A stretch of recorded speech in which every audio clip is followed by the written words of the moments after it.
Ton choc en Première Ligue remporté par City sur le terrain de Liverpool, 2-1. Ça a mis du temps à s'emballer, mais une fois lancé, ça a pris une tournure assez incroyable, Julien. Ouais, c'est vrai. On a appris beaucoup de choses. Enfin, en tout cas, il y a beaucoup de choses à retirer de cette rencontre. Tu l'as dit, Nico, hein, la première période notamment, ça n'a pas été génial, génial. Il ne faut pas se mentir. Encore une fois, on en revient sur les niveaux de nos championnats et tout ça. Même entre deux équipes pareilles, mais deux équipes qui aussi venaient de gagner un de leurs 6 derniers matchs de championnat. Donc, c'est pas non plus comme s'ils étaient dans la forme de leur vie. Et on a vu ça un petit peu en première période, même s'il y a eu une occasion pour Haaland et une demi-autre aussi.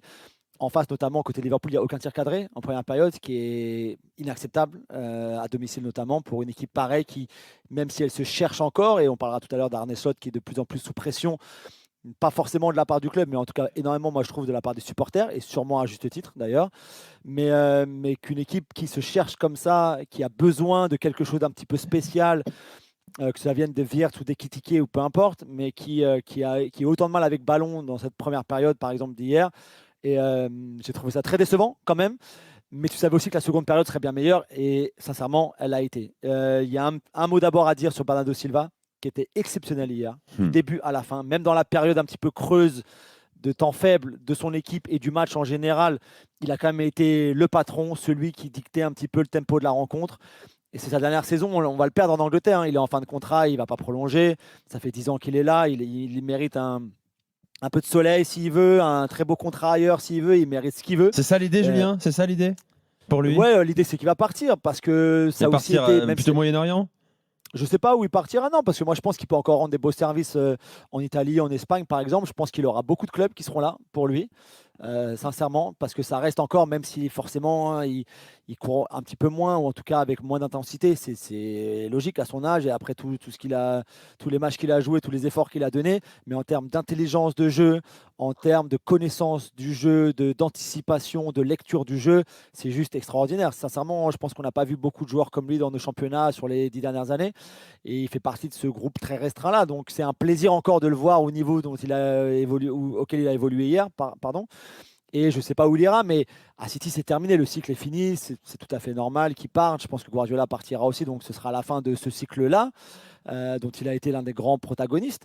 Mais de le voir à ce niveau-là, c'est très beau déjà. Donc il y a un but et une activité assez incroyable. Et c'est aussi lui qui fait la passe pour le penalty obtenu par Matheus Nunes. Pardon. Donc c'était, voilà, je voulais dire un mot spécial sur Bernardo parce que c'était vraiment du très très très très haut niveau hier.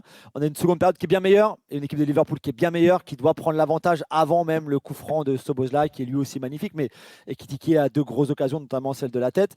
C'est une équipe qui pour moi, cette équipe de Liverpool là, a encore beaucoup de problèmes défensivement, en transition, dans son équilibre. Mo Salah, je l'ai déjà dit la semaine dernière, je vais le répéter, je ne comprends pas. Sincèrement, sur le match d'hier, pour moi, c'est catastrophique. Mais Tu comprends pas qu'il catastrophique. débute les matchs, c'est ça que tu veux dire? À aucun moment, il doit être titulaire. Je ne sais Ouais, même bah pas oui, s'il doit oui. entrer en jeu. Mm.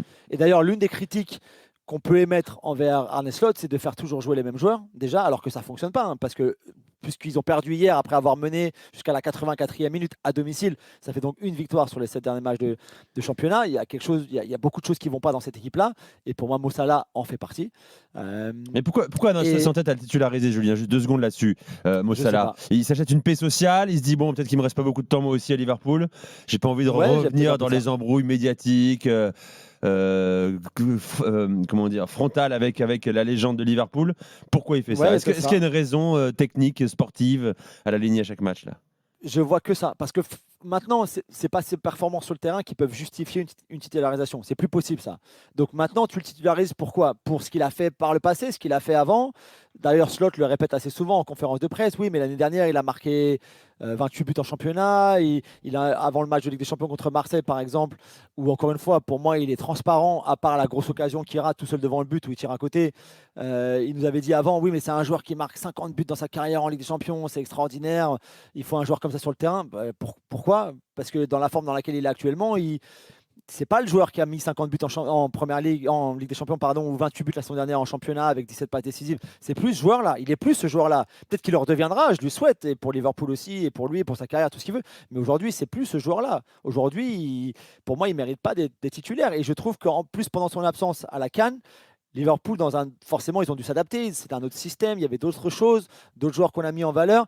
Et ça, je trouve qu'il y avait beaucoup plus de cohérence dans ce qu'ils pouvaient faire que ce qu'ils font depuis qu'il est revenu et depuis qu'il rejoue.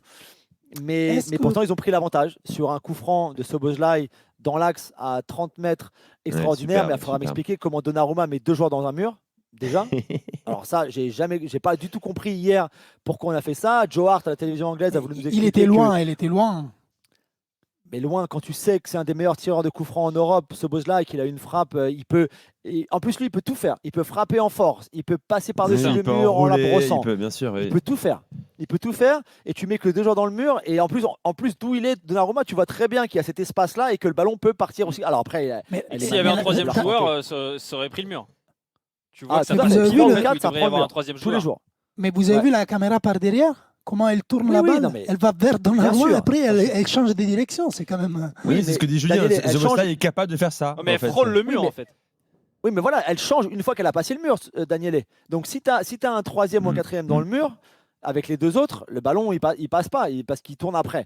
Mais bon, ça, c'était leur erreur. Et après, pour City, sous pression après la victoire d'Arsenal samedi, à 9 points en championnat et une différence de but qui était à ce moment-là de -7, de montrer ce caractère-là et de revenir, alors qu'ils n'ont rien du tout en seconde période. Ils ont vraiment, la seconde période, elle est catastrophique côté City. Ils n'arrivent pas à battre le pressing de Liverpool qui était enfin efficace, enfin intense. Ils n'arrivent pas à s'en sortir. De toute façon, Donnarumma, dans la construction du jeu, c'est pas possible.